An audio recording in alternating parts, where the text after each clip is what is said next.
আপনাকে আমি 2000 বছরের ইতিহাস এই 20 মিনিটে বলে শেষ করে দেব। কত হাজার বছর? 2000 বছর। ইহুদি কারা? ইহুদি আর বনু ইসরাইল কি এক? উত্তর না।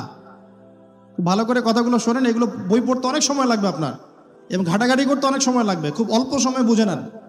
ইহুদি বনু ইসরাইল এক নয়। বনু ইসরাইল কাদেরকে বলা হয়? ইব্রাহিম আলাইহিস সালামের ছেলে, এক ছেলের নাম ইসমাইল, এক ছেলের নাম ইসহাক। ঠিক আছে? ইসমাইল আলাইহিস সালাম থাকেন মক্কায়, সেখানে তাকে কেন্দ্র করে একটা সভ্যতা। এই বংশে সর্বশেষ নবী মুহাম্মদ সাল্লাল্লাহু আলাইহি ওয়াসাল্লামের জন্ম। তার মানে আমরা বনু ইসমাইল। আমরা কারা? বনু ইসমাইল। আমরা মুহাম্মদ সাল্লাল্লাহু আলাইহি ওয়াসাল্লামের কওম, উম্মাহ। আর এইদিকে আরেক ছেলের নাম হচ্ছে ইসহাক, যিনি থাকেন ওই শামে, ওই প্যালেস্টাইনে, ওই জেরুজালেমে, ওই জায়গায়, ওটা শাম। ঠিক আছে? এবং ওখানে তিনি তার বংশ বিস্তার হচ্ছে। তার ছেলের নাম হলো ইয়াকুব। কি নাম? ইয়াকুব আলাইহিস সালামের আরেক নাম হলো ইসরাইল। ইয়াকুব আলাইহিস সালামের আরেক নাম কি? ইসরাইল। এবং তার সন্তানদেরকে বলা হয় বনু ইসরাইল। তার সন্তান অনেক। এই সন্তানদের মধ্যে একজনের নাম ইউসুফ। ঠিক আছে? তারপরে আসছে পরে ইউনুস।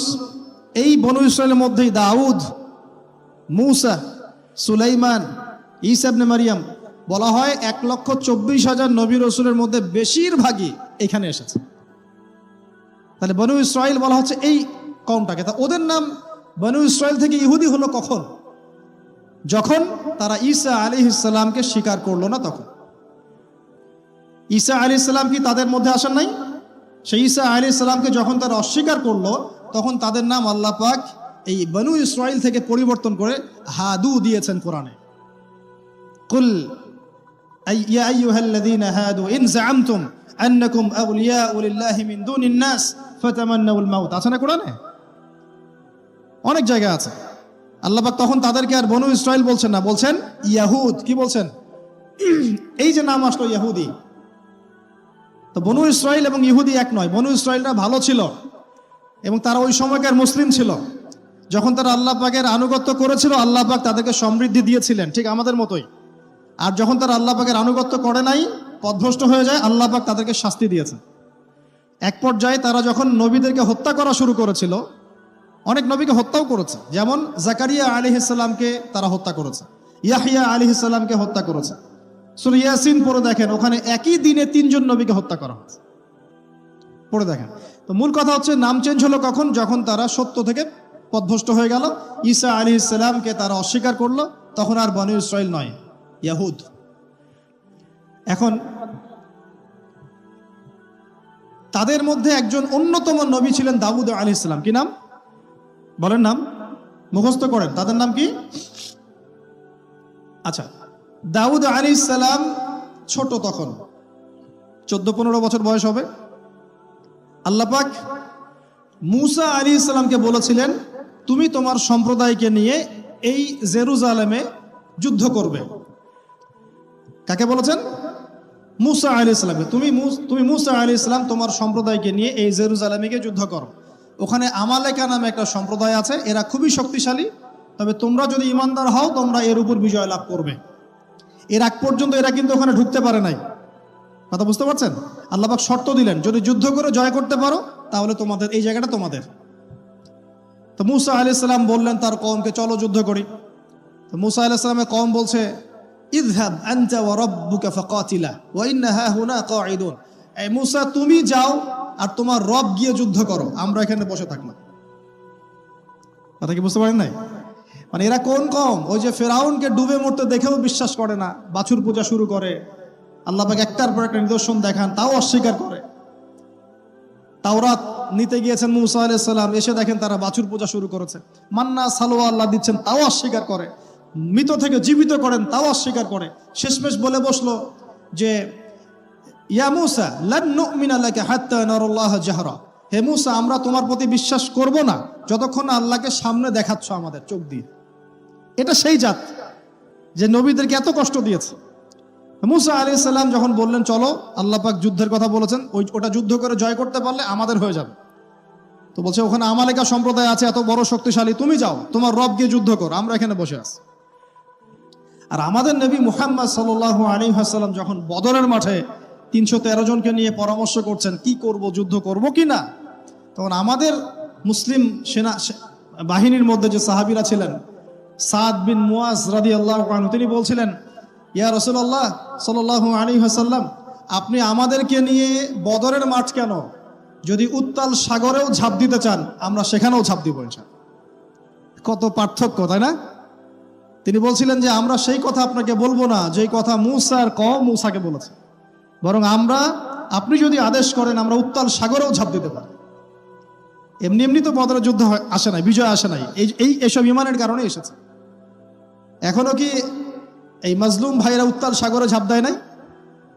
তারা তাই করছে।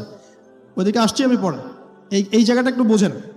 তো যুদ্ধ তারা করলো না, যুদ্ধ করলো না। আল্লাহ পাক শাস্তি দিলেন। কি শাস্তি? 40 বছর আল্লাহ পাক ওদেরকে একটা জায়গায় ঘুরপাক খাওয়ানো শুরু করলেন। সকালে উঠে একটা পাহাড়কে কেন্দ্র করে ঘুরতো, সন্ধ্যায় এসে আবার সেই জায়গায় থেমে যেত। এটাকে বলা হয় তিহ উপত্যকার 40 বছরের শাস্তি। সূরা বাকারার মধ্যে দলিল আছে। এবার মূসা আলাইহিস সালামের জীবনটা শেষ, উনার হায়াত শেষ, উনি চলে গেলেন আল্লাহর কাছে। পরবর্তীতে নবী হলেন ইউশা বিন নুন। কি নাম? ইউশা বিন নুন। মনে রাখার চেষ্টা করেন, ভুলে যান না আবার। ইউশা বিন নুন একজন নবী। এবার ইউশা বিন নুনের সময় ওই বনু ইসরাঈলী বলছে যে আমরা যুদ্ধ করতে চাই, ওই জায়গা আমরা দখল করতে চাই। আমিন। এখন আসেন, কোন জায়গা ভাই?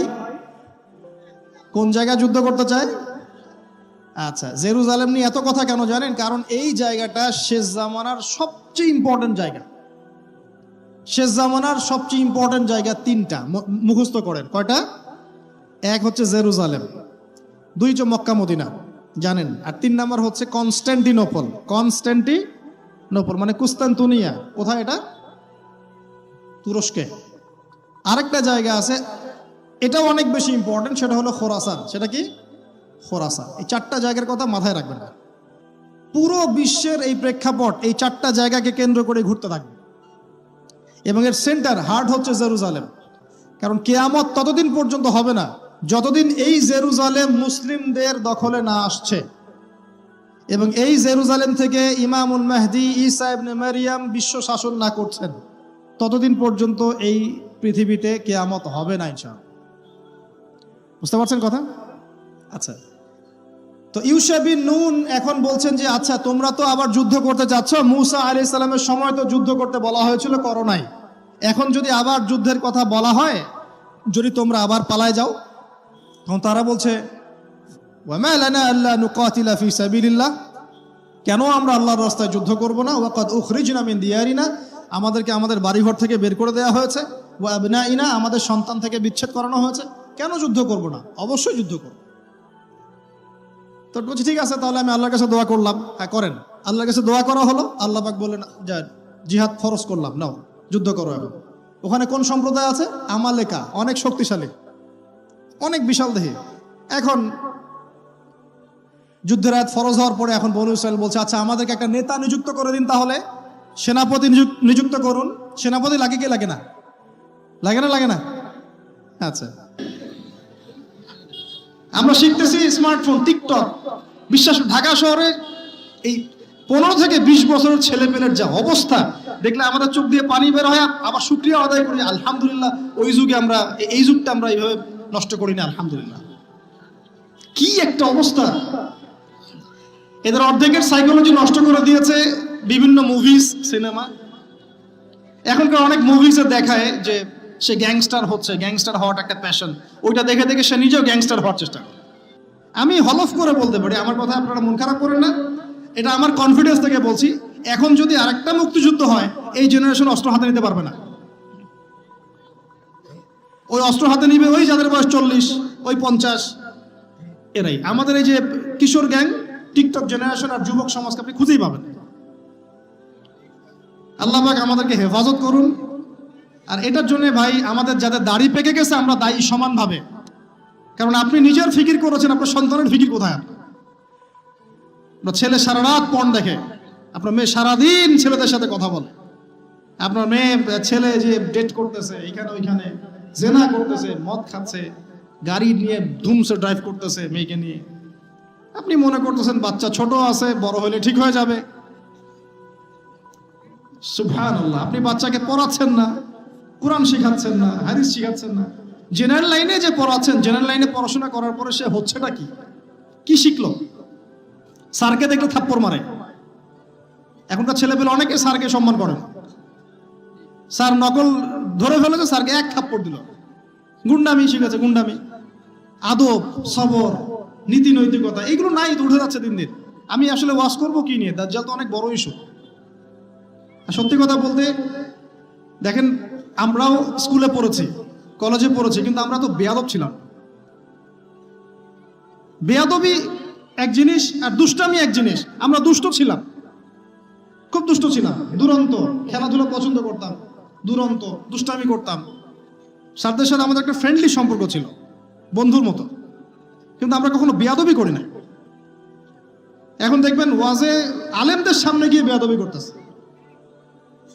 ওলামায়ে কেরামের সামনে যে একটু মানে ভদ্রভাবে কিছু কথা বলে, মাসালা জিজ্ঞাসা করে, ওখানেও গিয়ে বেয়াদবি করতে। কথা বলাই জানে না কিভাবে কথা বলতে হয়। আল্লাহর ওয়াস্তে ভাই, আকীদার, আমলের, এই যে আখলাকের সংশোধন করেন, না হলে আমাদের সামনে মহা বিপর্যয় অপেক্ষা করছে। আল্লাহ পাক আমাদের সবাইকে কথাগুলো বোঝার তৌফিক দান করুন, বলি আমিন। অনেক লম্বা হয়ে যাবে, ওদিকে যাচ্ছি না, মূল জায়গা থেকে একটু শেষ করে দেব। আপনারা অনেকক্ষণ ধরে অপেক্ষা করছেন, একটু একটু খেয়াল করেন। তাহলে ইউশা বিন নুনের কাছে এখন এরা বলছে নেতা দাও, নেতা। তো ইউশা বিন নুন বলছে ঠিক আছে, আমি দোয়া করলাম। আল্লাহ পাক তালুতকে নেতা বানালেন। কাকে? তালুত। এখন বনু ইসরাইল বলছে ওর নেতৃত্ব আমরা মানি না। কেন মানো না? যে ওর তো টাকা পয়সা নাই, ওর তো স্ট্যাটাস নাই। ওই যে আমাদের কাছে নেতৃত্বের মানদণ্ড যেগুলা, আমরা টাকা পয়সা থেকে নেতা বানাই না। আপনার টাকা নেই, আপনি নেতা হতে আসছেন কেন? আপনার স্ট্যাটাস নাই, আসছেন কেন? ও বনু ইসরাইল একই কথা বলছে, ওর তো টাকা নাই, স্ট্যাটাস নাই, নেতা হবে কেন? তখন আল্লাহ পাক বলছেন যে ওয়াজাদাহু বাসতাতান ফিল ইলমি ওয়াল জিসম। আল্লাহ পাক তো তালুতকে দুটো কোয়ালিটি দিয়েছেন। আল্লাহ পাক তাকে শারীরিক শক্তি দিয়েছিলেন এবং জ্ঞান দিয়েছেন, প্রজ্ঞা এবং জ্ঞান দিয়েছেন। তার নেতৃত্বের মানদণ্ড কয়টা এখানে পেলেন? দুটা। শারীরিক শক্তি থাকতে হবে ঠিকঠাক, ফিজিক্যালি স্ট্রং না হলে তো সে ডিল করতে পারবে না। আর মেধা থাকতে হবে, জ্ঞান। তা আসলে কি এই দুইটা এখন নেতৃত্বের মানদণ্ড? সুবহানাল্লাহ। অদ্ভুত সিস্টেম বিশ্ববাসীকে দেওয়া হয়েছে। বিশ্ববাসীকে একটা অদ্ভুত সিস্টেম দেওয়া হয়েছে। একজন মেজর, একজন কর্নেল, একজন বিসিএস ক্যাডার মানুষ এমন একজন মানুষকে স্যালুট করে যে মানুষটা অক্ষর জ্ঞান নাই, নামও স্বাক্ষর করতে পারে না, এবং সে বিভিন্ন জায়গায় দুর্নীতি করে আসছে, টাকা পয়সা লুটপাট করে আসছে। একজন বিসিএস ক্যাডার এবং একজন আর্মি অফিসার, একজন জেনারেল, একজন মেজর তাকে স্যালুট করতেছে। কি সিস্টেম! অথচ তার চাইতে এই ব্যক্তি নেতৃত্ব পাওয়ার অনেক বেশি যোগ্য। জ্ঞান তার আছে এবং শারীরিক শক্তি তার আছে, তার প্রশিক্ষণ আছে, সবকিছু তার মধ্যে আছে। কি সিস্টেম বিশ্ববাসীকে দেওয়া হয়েছে! সুবহানাল্লাহ। আমি ফিলোসফিও পড়েছি অনেকদিন। অ্যারিস্টটল এবং প্লেটোদের যুগে এটাকে বলা হতো দি কমিউনিটি অফ ফুলস। একটা পড়ে দেখবেন, স্যার সলিমুল্লাহর লেখা অনেকগুলো বই আছে, এর মধ্যে পড়ে দেখেন। মানে অজ্ঞতার একটা যুগ, অজ্ঞতার শাসন, অজ্ঞতার কমিউনিটি। বাদ দেন, এখানে ইউশা বিন নুন নেতৃত্ব দিলেন কাকে? তালুতকে। ওরা বললো মানি না। তো আল্লাহ পাক মনোনয়ন করেছেন, এখন না মানলে তোমরা আযাব ভোগ করবা। তারপরে তারা মেনে নিল, এবার যুদ্ধে যাচ্ছে। ওই জেরুজালেম মুক্ত করতে যাচ্ছে। যেই জেরুজালেম এখন তারা মুক্ত করতে চাচ্ছে, ওই জেরুজালেম তালুতের বাহিনী মুক্ত করতে যাচ্ছে। বলেন তো, তালুত এবং বনু ইসরাইল তখন ভালো না খারাপ? ভালো না খারাপ? তারা কি মুসলিম না মুসলিম? তারা তখন মুসলিম না মুসলিম? মুসলিম। তারা তখন ইউশা বিন নুনের উম্মত, তার আগে ছিল মূসা আলাইহিস সালামের উম্মত। এবার তালুত বললেন যে আল্লাহ পাক তোমাদেরকে পরীক্ষা করবেন, সামনে নদী আছে, এই নদীর পানি পান করতে পারবে না। যদি পান করো তাহলে তোমাদের নাম কাটা, তোমরা আর যুদ্ধে অংশগ্রহণ করতে পারবে না। ফামান শারিবা ফালাইসা মিন্নি। যে ব্যক্তি এখান থেকে পানি পান করবে সে আমার অন্তর্ভুক্ত না। ওয়ামান লাম ইয়াতআমহু ফাইন্নাহু মিন্নি। যে ব্যক্তি এখান থেকে পানি পান করবে না সে আমার সাথে যুদ্ধে যেতে পারবে। ইল্লা বিগুরফাতিন বিয়াদি। মানে এক অঞ্জলি পানি শুধু পানি পান করতে পারবে, এক অঞ্জলি পানি, এতটুকু, এর বেশি না। ফাশারিবু ইল্লা কালিলাম মিনহুম। আল্লাহ পাক বলেন ওদের বেশিরভাগই পানি পান করলো, অল্প কিছু বাদ দিয়ে। অল্প কিছু সংখ্যা তাফসীরে এসেছে 313 জন বাদ দিয়ে। 313 জন বাদ দিয়ে। 313 যে বদরে, এখানেও। তো এবার এই 313 জনকে নিয়ে তালুত এগিয়ে গেল। গিয়ে দেখলো বিশাল বাহিনী, বাপরে বাপ, একদম আমালেকা সম্প্রদায়ের। সেখানে নেতৃত্ব দিচ্ছে ওদের সেনাপতি, তার নাম জালুত। কি নাম? জালুত। এবং এই জালুতের বাহিনী দেখে মুসলিম বাহিনী বলছে যে লা তাকাতা লানা বিজালুতি ওয়া জুনুদি, এই জালুতের বাহিনীর সাথে পেরে ওঠার ক্ষমতা তো আমাদের এখন হবে না।